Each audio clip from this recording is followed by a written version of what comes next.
4 ઓક્ટોબરની રાતે બાયલી ગામના નજીક વડોદરા ગ્રામ્ય પોલીસ જિલ્લામાં એક સેક્સ્યુઅલ અસોલ્ટના કેસ બનતા આ અંગે વડોદરા ગ્રામ્ય જિલ્લાના તાલુકા પોલીસ સ્ટેશનમાં એક ગુના નોંધવામાં આવ્યો હતો, જેમાં BNS 2023ના કેટલાક કલમો અને પોક્સો એક્ટ 2012ના કલમો હેઠળ વિસ્તૃત ગુનો નોંધી તપાસ હાથ ધરવામાં આવેલ હતો.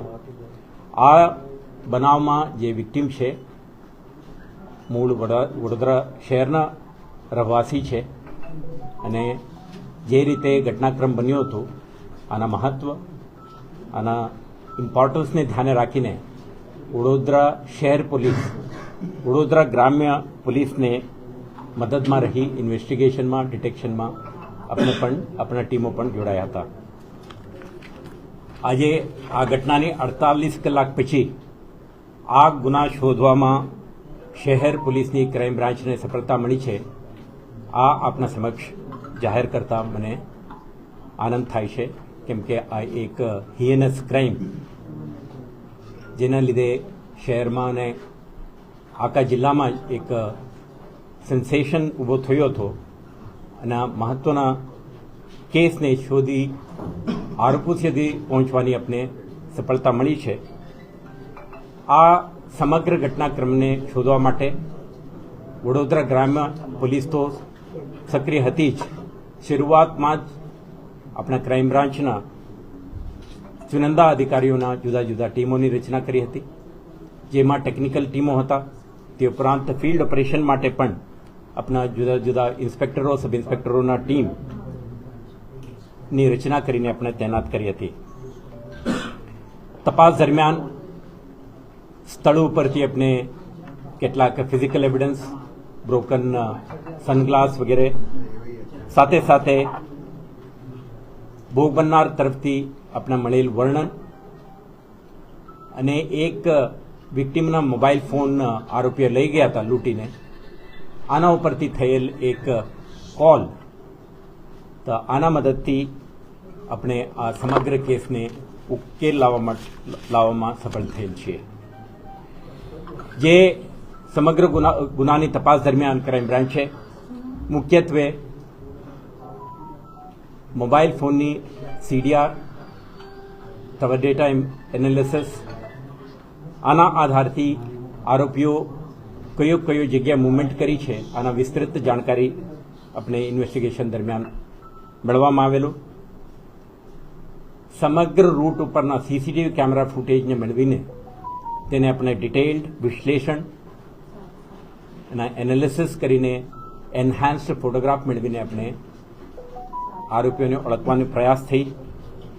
સાથે સાથે આરોપીઓ દ્વારા વાપરવામાં આવેલ મોટરસાઇકલનું પણ આપણા રજિસ્ટ્રેશન નંબર અને ડિસ્ક્રિપ્શન આધારે આને પણ આપણે આઈડેન્ટિફાઈ કરવામાં સફળ થયા. તો મોટરસાઇકલ, મોબાઈલ ફોન ડિટેલ્સ, સાહેદો દ્વારા આપેલ વર્ણન અને સ્થળ ઉપર મળેલ અન્ય ફિઝિકલ એવિડન્સીસના આધારે આજે ક્રાઇમ બ્રાન્ચ આ ગુનામાં સંડોવાયેલ 3 આરોપીઓને આઈડેન્ટિફાઈ કરીને એમને કસ્ટડીમાં લેવામાં સફળ થયેલ છે. તો અત્યારે વડોદરા શહેર પોલીસ દ્વારા કલમ 35(1)C BNSS 2023 અંતર્ગત અટકનું કાર્યવાહી કરીને વડોદરા ગ્રામ્ય જિલ્લાને આગળની તપાસ માટે સુપ્રત કરીએ છીએ. સાથે સાથે તમે જાણો છો કે આ ગુનાના જે ફરિયાદમાં જ ઉલ્લેખ હતો કે બીજા એક મોટરસાઇકલમાં 2 જણા હતા અને આ પણ સ્થળ ઉપર આવેલા હતા. તો આમાંથી પણ આપણે 2 જણા અને એમના મોટરસાઇકલને આઈડેન્ટિફાઈ કરવામાં પોલીસને સફળતા મળી છે. આજની તારીખે આપણા કસ્ટડીમાં મુન્ના અબ્બાસ બંજારા 27 વર્ષનો ઉંમરવાળો છે. આપણા તાંદાલજા વડોદરા શહેરમાં રહે છે. મૂળ ઉત્તર પ્રદેશના રહેવાસી છે. એ જ રીતે મમતાજ ઉર્ફે અફતાબ સુબેદાર આ પણ વંજારા છે, જે નંબર 1 અક્યુઝ સાથે એમના સંબંધ પણ છે, રિલેટિવ છે. આ પણ મૂળ ઉત્તર પ્રદેશના. અને ત્રીજો આરોપી શાહરૂખ કિસ્મત અલી બંજારા, આ 26 વર્ષના ઉંમરના છે. આ પણ તંદાજા વિસ્તારમાં જ રહે છે અને મૂળ ઉત્તર પ્રદેશના છે. આ ત્રણેય આરોપીઓ લગભગ 10 વર્ષ પહેલા વડોદરામાં એમ્પ્લોયમેન્ટના અન્વેષણમાં આવી ગયા હતા અને કન્સ્ટ્રક્શન સાઇટમાં આ લોકો પીઓપી વગેરેના કામ કરે છે. તો મૂળ ઉત્તર પ્રદેશ, ત્યાં કેટલાક સમયથી વસાહત કરતા આરોપીઓ તે દિવસે નીકળ્યા હતા અને પછી બાયલી ગામ આગળ એમને આ વિક્ટિમ અને એમના જે સાથી હતા, ફ્રેન્ડ હતા, એમને જોતા લોકોએ આ બનાવને અંજામ આપ્યું છે એવા વિગતો તપાસ દરમિયાન અત્યાર સુધી આપણે પ્રાથમિક તબક્કે આપણે મળ્યું છે. આ ડિટેક્શન, ઇન્વેસ્ટિગેશન પોલીસ અધિકારીઓના હાર્ડવર્ક, ડેડિકેશનનું એક ઉદાહરણ છે. સાથે સાથે આપણે સમગ્ર ઘટનાક્રમની ઇન્વેસ્ટિગેશન અને ડિટેક્શનમાં આધુનિક ટેકનોલોજીની મહત્તમ ઉપયોગ કરી છે. CDR, tower data analysis, forensic વિશ્લેષણ, સીસીટીવી ફૂટેજની સ્માર્ટ એનાલિસિસ માટે જુદા જુદા ટૂલ્સની ઉપયોગ આપણા ટીમે સારી રીતે કરી છે. અને સાથે સાથે વડોદરા શહેર પોલીસ અને રૂરલ પોલીસના સમન્વયની પણ એક સારો ઉદાહરણ છે.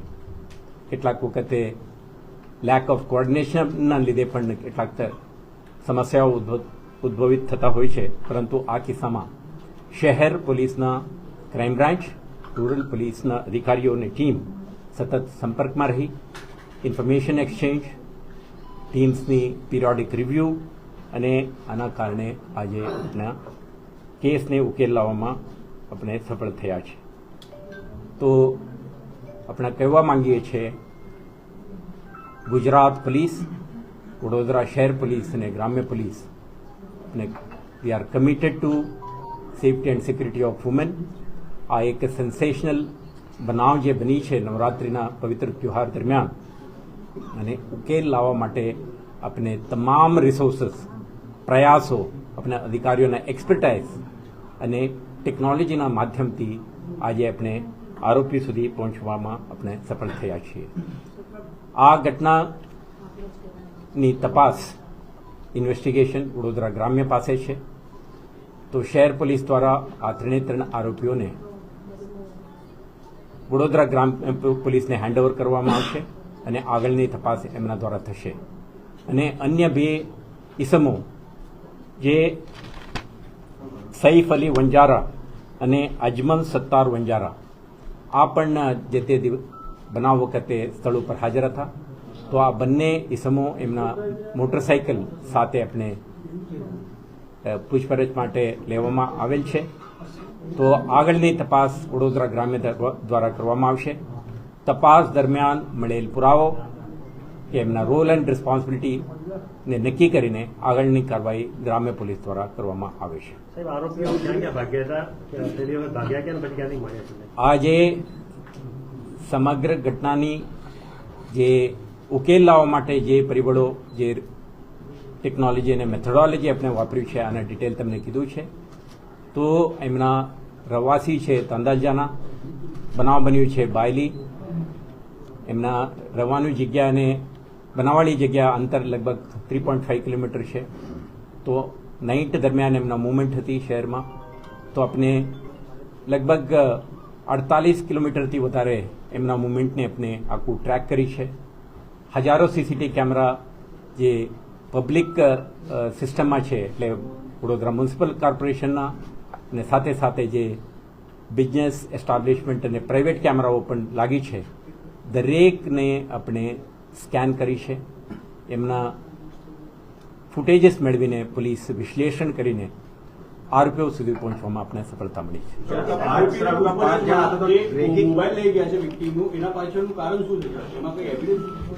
અત્યારે આપણે આ તબક્કે ગુનાના તપાસ વડોદરા ગ્રામ્ય પોલીસ પાસે છે.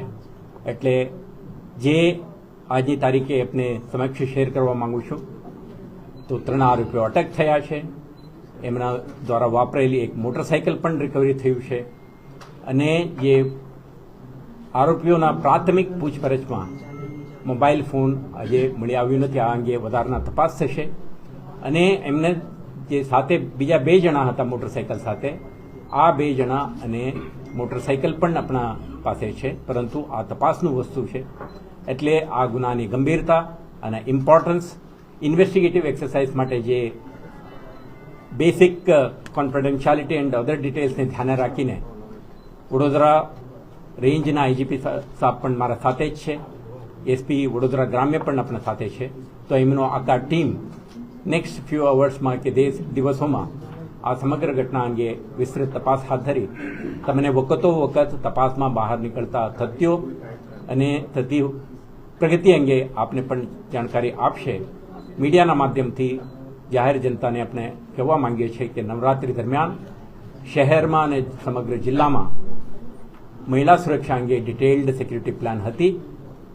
આ ઘટના બની છે અને આપણે આરોપી સુધી પહોંચવામાં આપણે સફળ થયા છીએ અને આવતા દિવસોમાં જે ચાલનાર નવરાત્રિના તહેવાર માટે શહેર વિસ્તારમાં આપણે મહત્તમ પોલીસની ડિપ્લોયમેન્ટ, ટેકનોલોજીનો ઉપયોગ, આપણા વિઝિબિલિટી અને આપણા પેટ્રોલિંગ અને અંધારાવાળા વિસ્તારોમાં આપણા પ્રેઝન્સના લીધે આવા ગુનાઓ અટકાવવા માટેનું પણ આપણા કટિબદ્ધતાથી મહેનતથી આપણે કાર્યરત છીએ અને અશ્યોરન્સ આપવા માંગીએ છીએ કે મહિલા સુરક્ષા માટે ગુજરાત પોલીસની, શહેર પોલીસની અને ગ્રામ્ય પોલીસની કટિબદ્ધતા આપણે રીઇટરેટ કરવા માંગીએ છીએ. Thank you.